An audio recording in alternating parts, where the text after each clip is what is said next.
참여해주신 여러분을 진심으로 환영합니다. 향후 진행되는 토의, 토론에 적극적으로 참여하실 수 있도록 이러닝 학습 자료를 준비하였습니다. 이번 강의에서는 사용 후 핵연료 관리 정책 재검토가 추진된 배경이 무엇인지, 구체적으로 의견 수렴은 어떠한 절차로 진행되는 것인지에 대해서 살펴보도록 하겠습니다.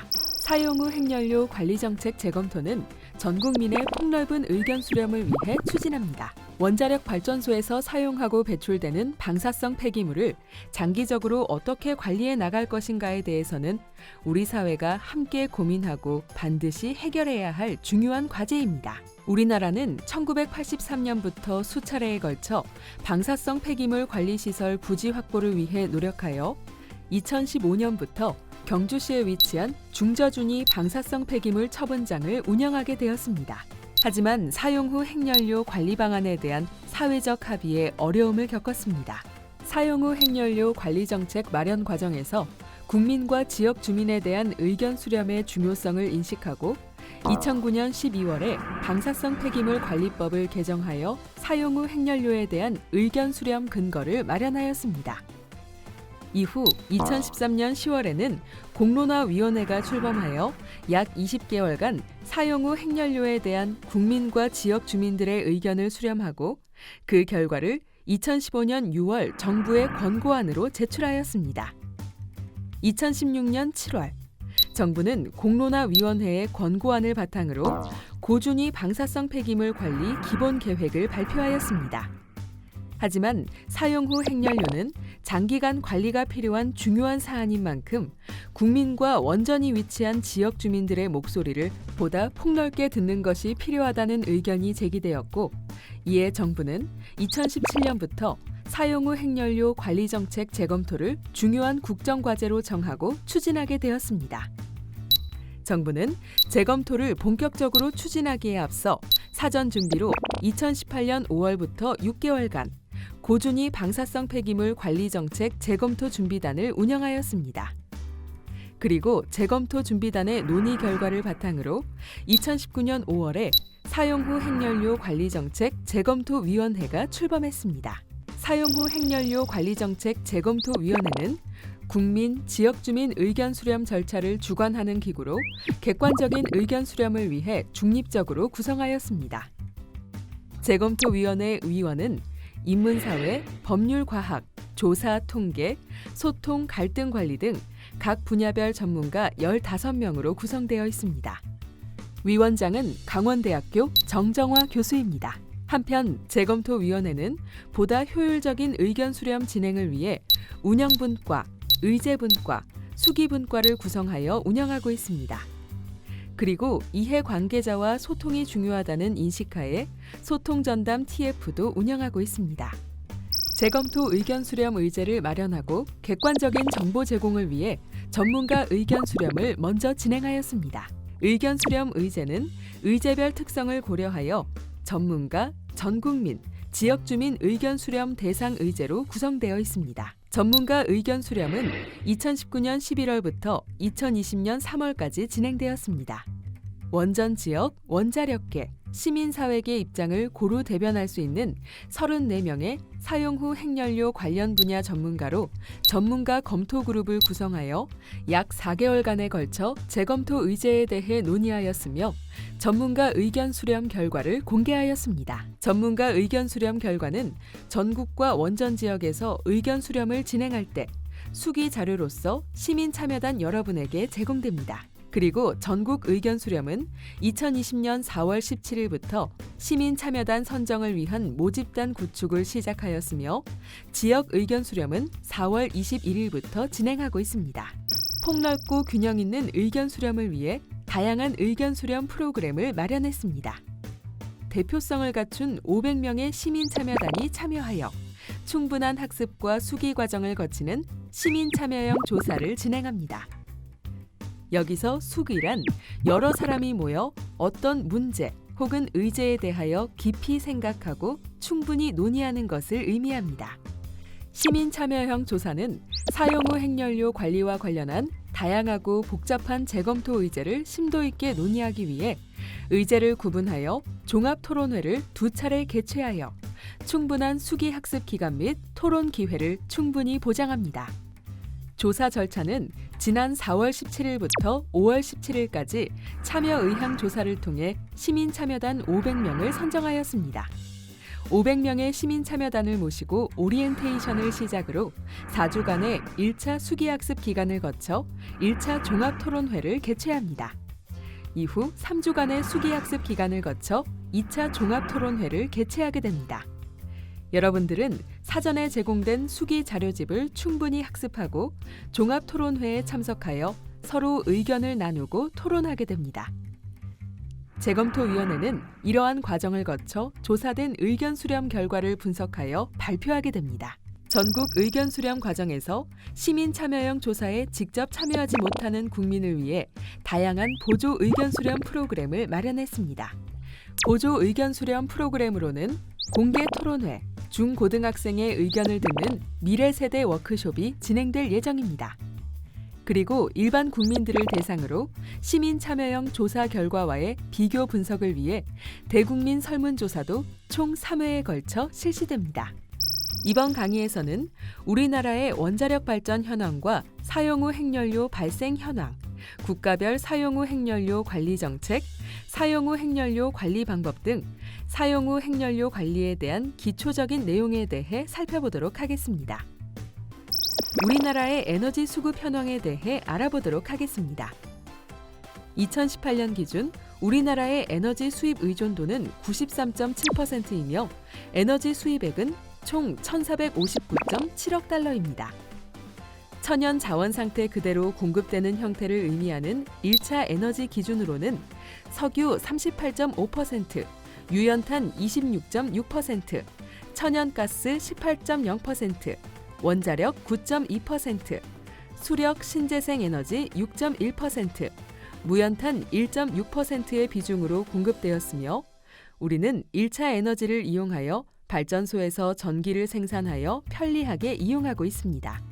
2018년 기준 총 연간 발전량은 5,699.7억 킬로와트시였으며 발전소에서 사용된 연료 형태별 비중을 살펴보면 석탄 41.9%, 천연가스 26.8%, 원자력 23.4%, 신재생에너지 6.2%로 확인되었습니다.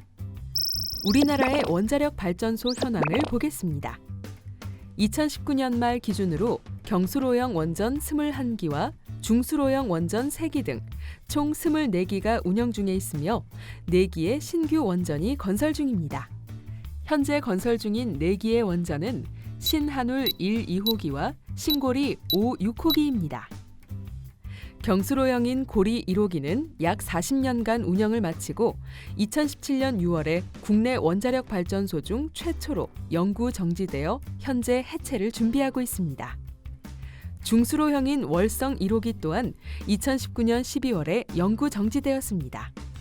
국내 원자력 발전소의 전체 설비 용량은 23,250메가와트이며 연간 원자력 발전량은 14만 3,947기가와트시입니다. 원자력 발전소를 운영하면 필수적으로 발생하는 사용 후 핵연료에 대해 알아보겠습니다.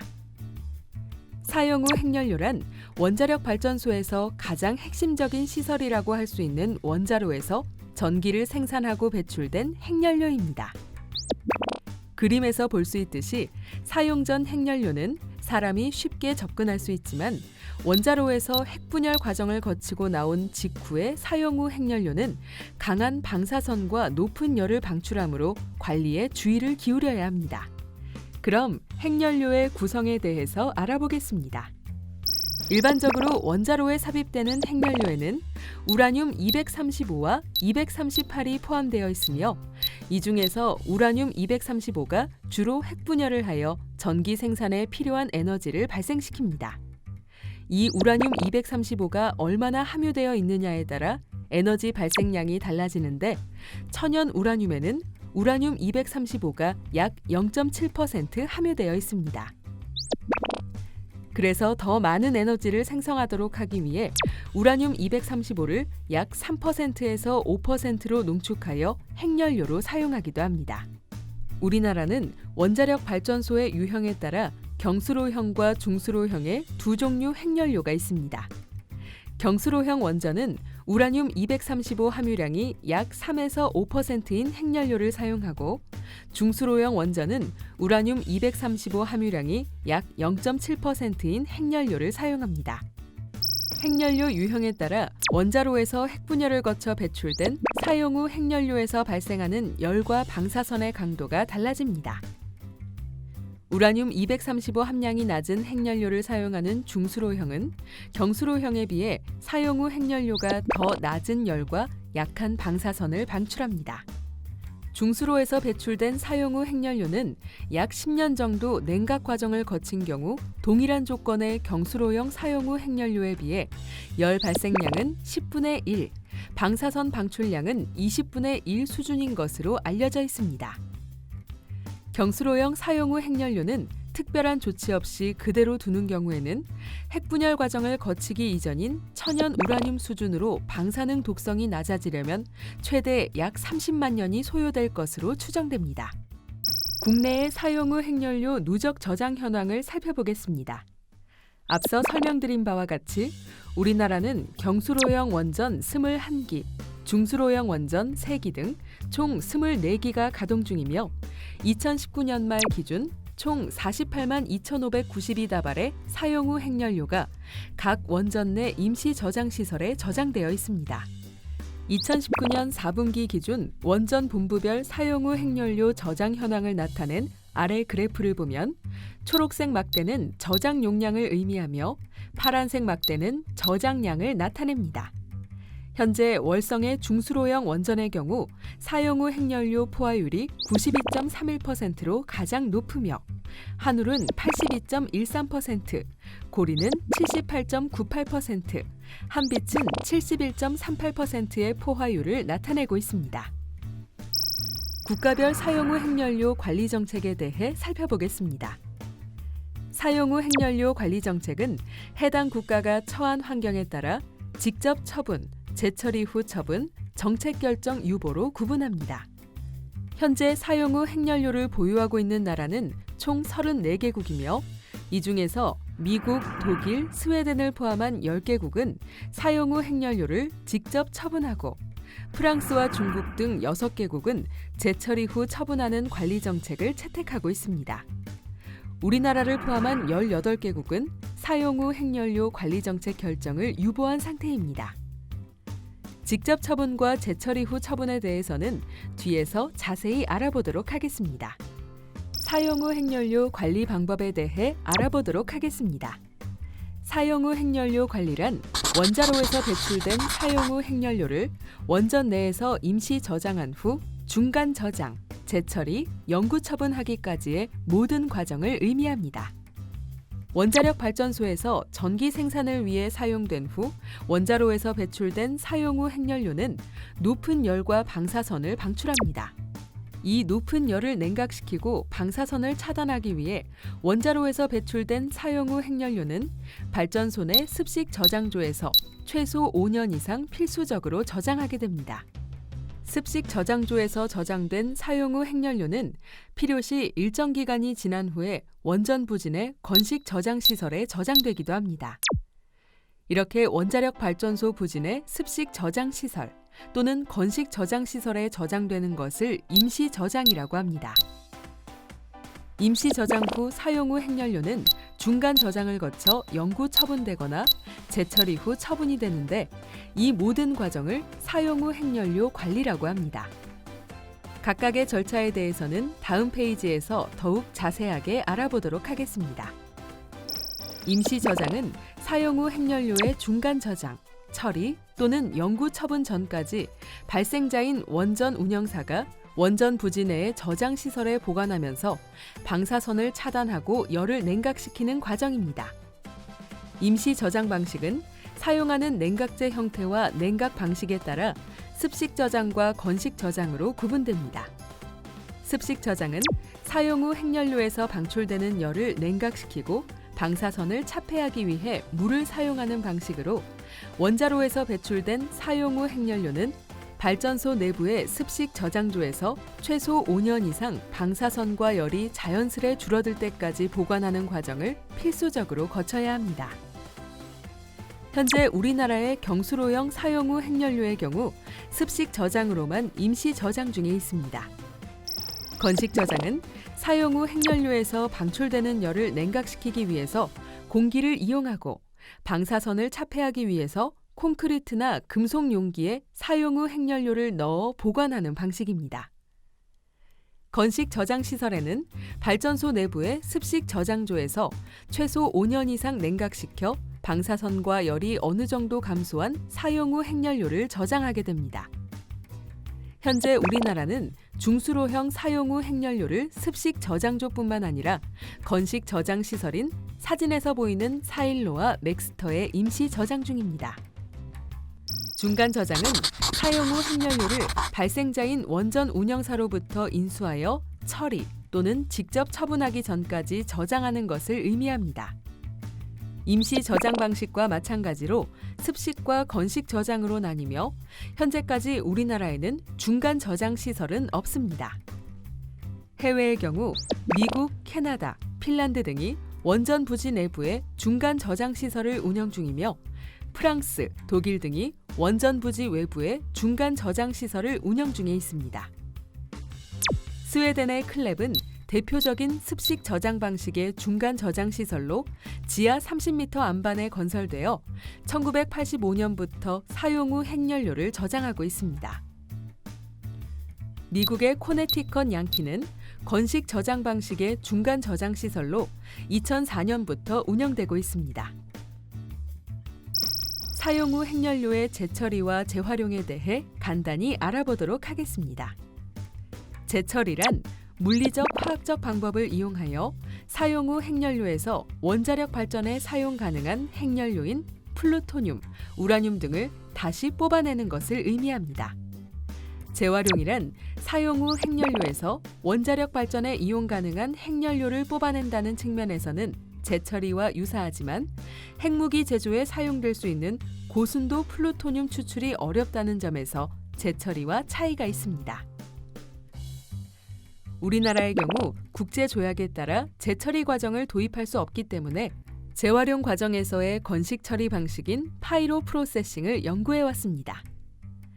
한편 사용 후 핵연료 처리기술 연구개발사업 재검토위원회는 처리기술 개발을 지속적으로 추진할 것인지에 대하여 전문가 및 이해관계자 등을 대상으로 의견 수렴 절차를 진행하였습니다. 동위원회는 한미 공동 연구 결과 등을 바탕으로 기술 성숙도 진전에 따라 2020년 이후 다시 판단할 것을 2018년 3월에 과학기술정보통신부에 권고하였습니다. 마지막으로 연구처분은 사용 후 핵연료를 인간이 생활하고 있는 공간으로부터 영구적으로 격리하여 처분하는 방식을 의미합니다. 연구처분은 재처리 과정을 거치지 않고 바로 처분하는 직접 처분과 재처리 후 처분으로 구분됩니다. 직접 처분은 사용 후 핵연료를 폐기물로 간주하여 추가 사용이나 고려 없이 영구 처분하는 방식입니다. 반면 재처리 후 처분은 사용 후 핵연료를 재처리하여 원자로에서 연료로 사용하고 재배출된 사용 후 핵연료와 재처리 과정에서 발생되는 부산물인 고준위 방사성 폐기물을 함께 모아서 최종적으로 처분하는 방식입니다. 영구 처분 방식에는 다양한 방식이 있으나 국제원자력기구는 안전성이 높은 것으로 알려진 심층 처분을 권고하고 있습니다. 심층 처분이란 부식과 압력에 장기간 견딜 수 있는 처분 용기에 사용 후 핵연료를 넣고 지하 500에서 1000m 깊이의 안반층에 격리하는 방식입니다. 영구 처분 방식에는 심층 처분 외에도 해양 처분, 빙하 처분, 우주 처분 등 다양한 방법들이 있습니다. 해양 처분은 사용 후 핵연료를 용기에 포장한 상태로 바다에 떨어뜨려 용기가 해저면에 도달하면 시간이 지남에 따라 포장한 용기가 손상되고 방사성 핵종을 바닷속에서 분산, 희석시키는 처분 방식입니다. 그러나 이 방식은 국제적인 환경보호 의무를 위반한다는 이유로 1990년 런던 투기 협정에 의해 명백히 금지되었습니다. 빙하 처분은 그린란드나 남극 대륙 같은 곳에 안정된 빙하에 사용 후 핵연료를 처분하는 방식입니다.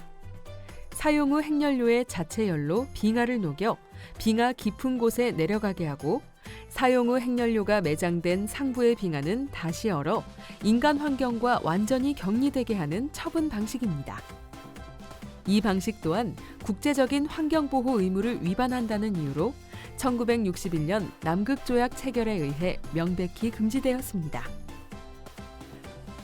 우주처분은 사용 후 핵연료를 우주선에 실어 우주 공간이나 태양으로 방출하여 지구로부터 영구히 격리하는 처분 방식입니다. 이 방식 또한 국제적인 환경보호 의무 위반뿐만 아니라 처분에 드는 고비용과 발사 실패에 대한 위험으로 연구가 중단되었습니다. 학습에 참여해 주셔서 감사합니다.